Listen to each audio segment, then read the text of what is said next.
Olá, pessoal, galera. Bom dia para todo mundo. Pessoal do SOS Vestibular, do SESC. Aqui é o professor Beckman, professor de Biologia.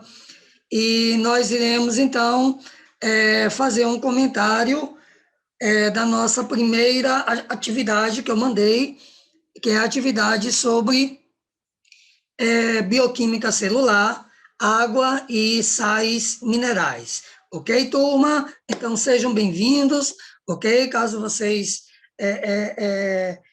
gostem, né, dessa aula, né, de correção, dê aí um like, né, no nosso vídeo para que a gente fique ativo o tempo todo, tá bom, gente? Então, vamos lá. Atividade número 1, água e sais minerais. Primeira atividade foi sobre água e sais minerais. E aí, a primeira questão, ela é muito simples, essa questão. Então, ela fala sobre as estruturas celulares, né? Como é que ela funciona, né? As células, tá? Então, as células são formadas basicamente por substâncias orgânicas e inorgânicas. E essa questão, ela está pedindo quais são as substâncias inorgânicas, né? Opção A, lipídios e proteínas não são, porque lipídios e proteínas são moléculas orgânicas. Proteínas e água, proteínas também são substâncias orgânicas, sais minerais e vitaminas são orgânicas. A opção que contém as duas moléculas inorgânicas são água e sais minerais, opção letra D de dado, né? Segunda questão, fala que o citoplasma celular é composto por organelas espalhadas em uma solução aquosa chamada de citosol. A água, ela tem um papel fundamental, turma, dentro da célula, dentro do metabolismo celular. Dentre as funções que a água realiza, exceto, né, qual a opção que não é considerada como função da água? Opção A, participa do equilíbrio osmótico? Participa, né? Catálise das reações químicas? Não. A água não é catalisadora, a água não é enzima. Quem é catálise, quem faz a catálise, ela catalisa reações, são as proteínas. Então, a segunda questão, opção letra B de bola. Ok, turma?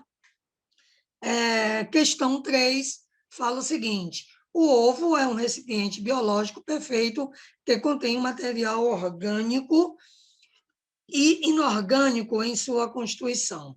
Um de seus componentes é a chamada clara, o albúmen, formada pela albumina, né? Predominantemente formada pela água e também por proteínas, que é a albumina.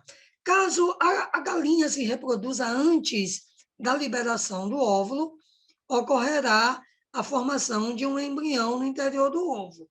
Porém, para que este se desenvolva, é necessário uma transferência de calor, que ocorre durante o período em que as aves chocam os ovos.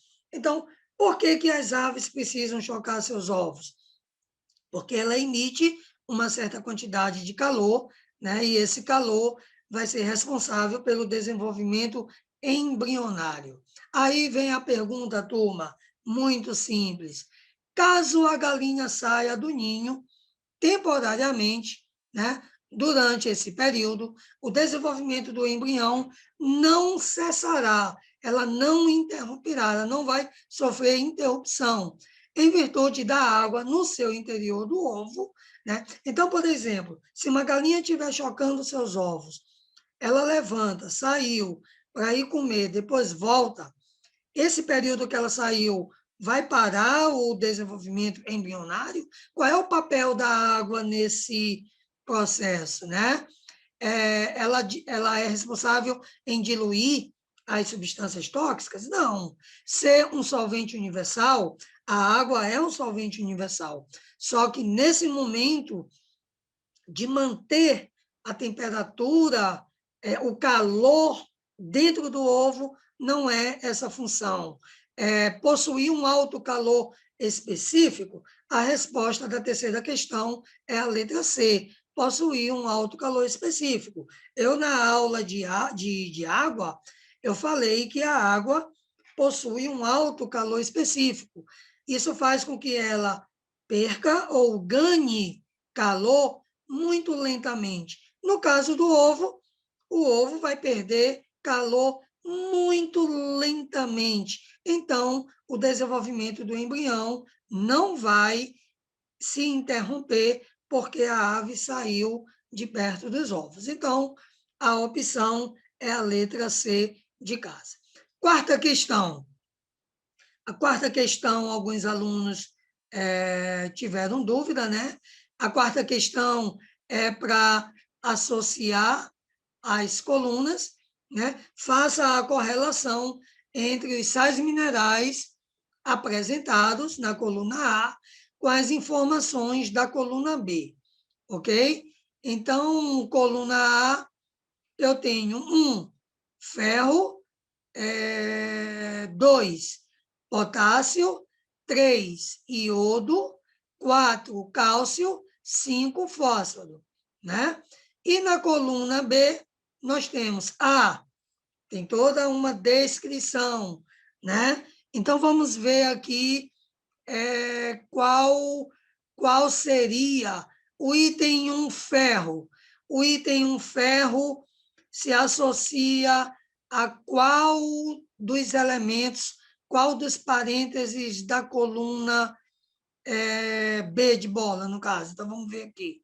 Né? O ferro é um dos componentes da hemoglobina encontrada no fígado e na carne. Então, o 1 vai se ligar com a letra B. Quais as opções em que 1 se liga com a B? Ou é a A, ou é a B de bola. Então, 1 com B. Né? O 2, vamos ver aqui o 2, o potássio. O potássio, turma, ele vai se relacionar com o item D da coluna da direita. Atua na transmissão de impulsos nervosos, é encontrado em frutas, verduras e cereais. Muito importante isso, turma. O potássio ajuda na transmissão dos impulsos. Então, o 2 se liga com a D de dado. Continua sendo ou letra A ou letra B de bola, né? O 3, o sal mineral 3, o iodo, né? O iodo, ele vai se ligar com a letra E da coluna da direita.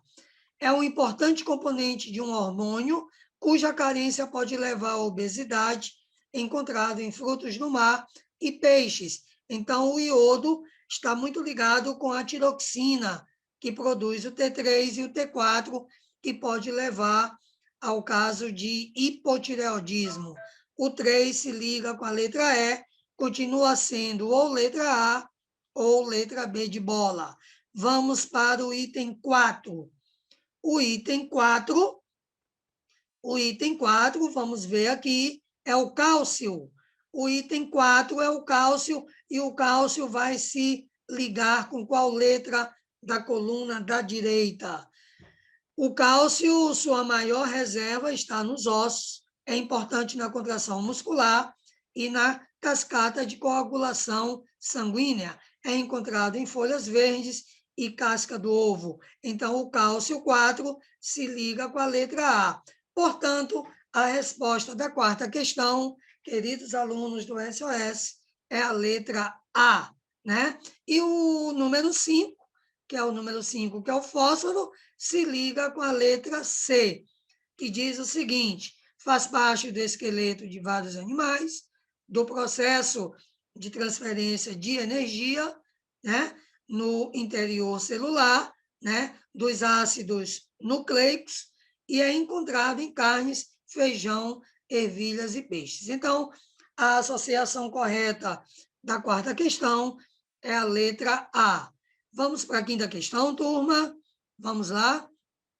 A quinta questão fala que os seres vivos são formados quimicamente por dois grandes grupos de compostos orgânicos e inorgânicos. Os minerais inorgânicos desempenham funções importantíssimas para o ser vivo e a deficiência de alguns deles no corpo humano pode causar diversas doenças, né? O mineral que é responsável pela constituição da hemoglobina e está relacionado com o transporte de O2 pelo sangue, cuja deficiência pode causar uma doença chamada de anemia. Então, qual é o sal mineral responsável pela formação da hemoglobina, que vai dar a cor vermelha ao sangue? É o ferro, né, turma? Então, a quinta questão, letra E, ferro, né? Vamos para a sexta questão. A composição química da célula, né? Fala o seguinte: associe os elementos químicos da coluna superior com as funções orgânicas.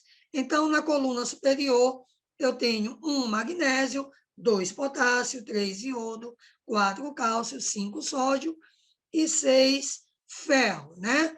E aí vamos ver aqui a sequência dessa questão, né? Então, vamos ver aqui qual é a sequência. Formação do tecido ósseo.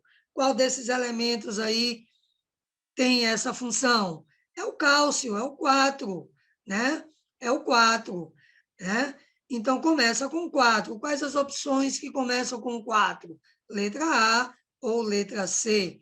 Vamos para o segundo, potássio. O potássio, ele vai... não, vamos ver aqui, segundo parêntese. Transporte de oxigênio. Desses sais minerais aí, quem é que é responsável pelo transporte de oxigênio no sangue? É o ferro, turma, porque o ferro vai formar a hemoglobina, e a hemoglobina é responsável pelo transporte de O2 e CO2. Então, 4, 6. Qual é a única opção que começa com 4 e 6? É a letra C, turma.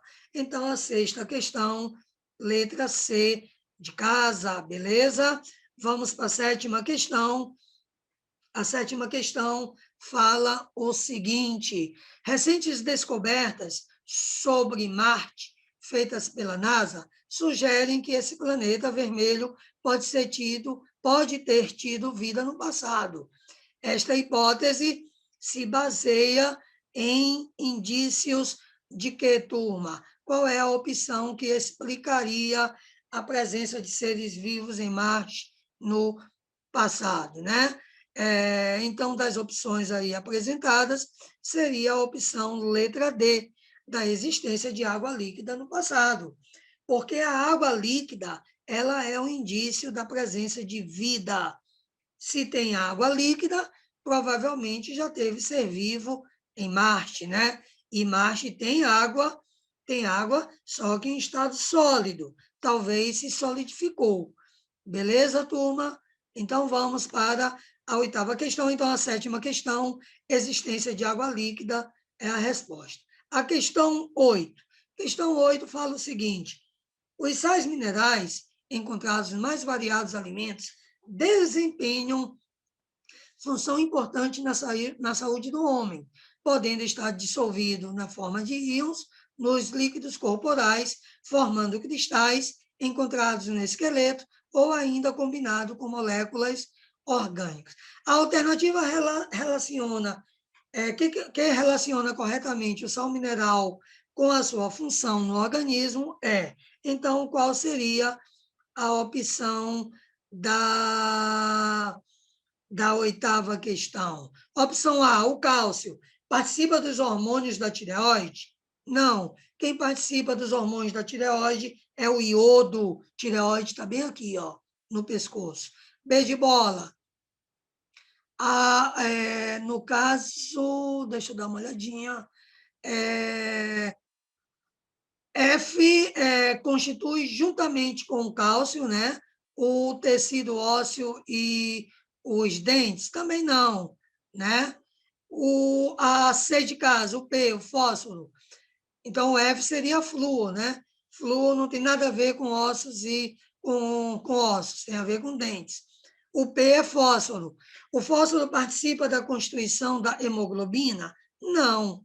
Hemoglobina, quem participa é o ferro. A D de dado, cloro. Fortalece os ossos? Claro que não. Cloro não tem nada a ver com os ossos. A opção da oitava questão é a letra E. O cálcio auxilia na coagulação sanguínea. O cálcio auxilia na coagulação sanguínea. Então, oitava questão, letra E. Vamos para a nona e penúltima questão. A água é fundamental para o funcionamento do nosso corpo e uma das suas funções refere-se à capacidade de dissolver substâncias e garantir um meio propício para a realização de reações químicas.